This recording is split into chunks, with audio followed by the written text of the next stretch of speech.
നമസ്കാരം പ്രവാസി മലയാളിയിലേക്ക് ഏവർക്കും സ്വാഗതം. കേരളത്തിൽ കൊറോണ വ്യാപനത്തെ തുടർന്ന് ഏവരുടെയും കണ്ണുകൾ ഉറ്റുനോക്കിയത് പ്രവാസികളിലേക്കാണ്. പ്രത്യേകിച്ച് ദുബായിൽ നിന്നും വന്ന ഒട്ടുമിക്ക കാസർഗോഡ്, കണ്ണൂർ, ഒപ്പം തൃശൂർ സ്വദേശികളിലും കൊറോണ സ്ഥിരീകരിക്കുകയുണ്ടായി. ഇതേ തുടർന്ന് കർശന നിയന്ത്രണങ്ങൾ ഇരു രാജ്യങ്ങളും ഏർപ്പെടുത്തിയിരുന്നു. എന്നാൽ ദുബായിലെ ഈ സ്ഥലം കൊറോണ വ്യാപനത്തെ തുടർന്ന് ഏറെ നിർണായകമായി മാറിയിരുന്നു. ദൈറ നൈഫ് എന്ന ഈ പ്രദേശം പൂർണ്ണമായും അടയ്ക്കുകയുണ്ടായി.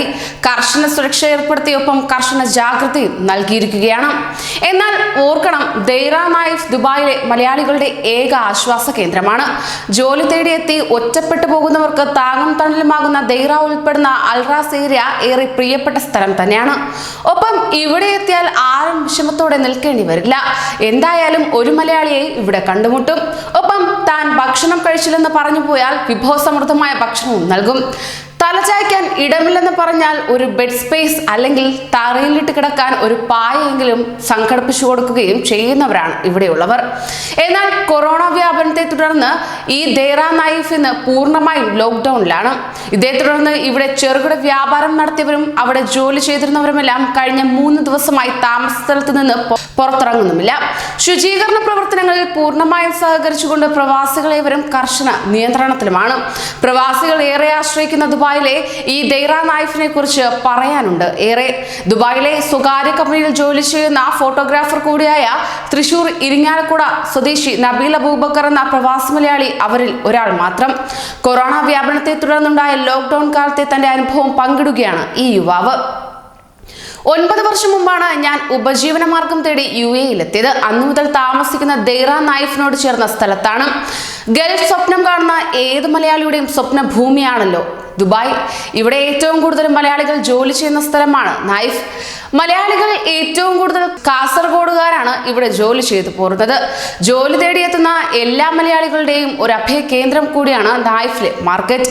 തുണിത്തരങ്ങൾ, സുഗന്ധദ്രവ്യങ്ങൾ, മൊബൈൽ ഷോപ്പുകൾ, വാച്ചുകൾ, പാദരക്ഷകൾ, ബാഗുകൾ, ആഭരണങ്ങൾ, കെട്ടിട നിർമ്മാണ വസ്തുക്കൾ തുടങ്ങിയവയുടെയെല്ലാം മൊത്ത കച്ചവടവും ചില്ലറ കച്ചവടവും നൈഫിലുണ്ട്. ഈ കച്ചവടക്കാരെ പിൻപറ്റി ഒരുപാട് കഫറ്റീരിയകളും ഹോട്ടലുകളും പ്രവർത്തിക്കുകയാണ്. എപ്പോഴും തിരക്കാണ് നൈഫിൽ.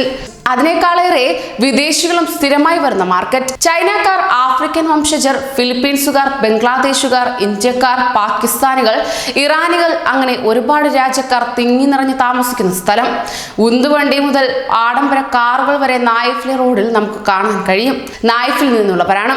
നൈഫ് ഏരിയ ഇപ്പോൾ നിശ്ചലമാണ്. അതിനടുത്തുള്ള അൽറാസ്, അൽദഗായ എന്നീ സ്ഥലങ്ങളും ഇപ്പോൾ നിശ്ചലമായിരിക്കുകയാണ്. അവിടെ താമസിക്കുന്ന ആളുകൾക്ക് പുറത്തു പോകാനോ അങ്ങോട്ട് ആർക്കെങ്കിലും പോകാനോ അനുവാദവുമില്ല. ഒന്ന് ആലോചിക്കുമ്പോൾ അതാണ് നല്ലത്. കൂടുതലായി പകരാതിരിക്കാൻ എല്ലാവരും വീട്ടിൽ തന്നെ ഇരിക്കട്ടെ. റോഡിൽ പോലീസ് വാഹനങ്ങളും ആംബുലൻസും മാത്രം. ദുബായ് ഹെൽത്ത് അതോറിറ്റിയുടെ കീഴിൽ ശുചീകരണ പ്രവർത്തികളും നടന്നുകൊണ്ടിരിക്കുകയാണ്. Dubai police, Dubai health authority, മലയാളികളടങ്ങുന്ന ഒരുപാട് സാമൂഹിക പ്രവർത്തകർ എന്നിവർ ഊർജിതമായി പ്രവർത്തിച്ചുകൊണ്ടിരിക്കുന്നു ഈ ഭാഗങ്ങളിൽ. ഒരു ആംബുലൻസ് വരുമ്പോൾ ഇവിടെ ഇപ്പോൾ ആളുകൾക്ക് പേടിയാണ്. ഏത് കെട്ടിടത്തിലോട്ടാണ് വരുന്നതെന്ന് ആളുകൾ ആദ്യയുടെ ബാൽക്കണികളിൽ നിന്നുകൊണ്ട് നോക്കുന്നത് കാണാം. സൂപ്പർ മാർക്കറ്റുകളും ഗ്രോസറികളും ഫേസ് മാസ്ക് ധരിക്കാത്തവർക്ക് പ്രവേശനമില്ല. അതിന്റെ കവാടത്തിൽ തന്നെ കയ്യിൽ ഗ്ലൗസ് ഇല്ലാത്തവർക്ക് ഹാൻഡ് സാനിറ്റൈസർ ഒഴിച്ചു തരാൻ ജീവനക്കാരും ഉണ്ടാകും. പ്രതിരോധ പ്രവർത്തനങ്ങളിൽ UAE വളരെ ശക്തമായ നടപടികളാണ് സ്വീകരിച്ചു വരുന്നത്. ഇതിനോട് നമുക്കെല്ലാം പൂർണ്ണമായും സഹകരിക്കാം, പിന്തുണയ്ക്കാം. എത്രയും വേഗം വൈറസുകളെ തുരത്തുമെന്ന് വിശ്വസിക്കാം. അതിനായി പ്രാർത്ഥിക്കാം. കൂടുതൽ പ്രവാസി വാർത്തകൾക്കായി ഈ ചാനൽ സബ്സ്ക്രൈബ് ചെയ്യൂ.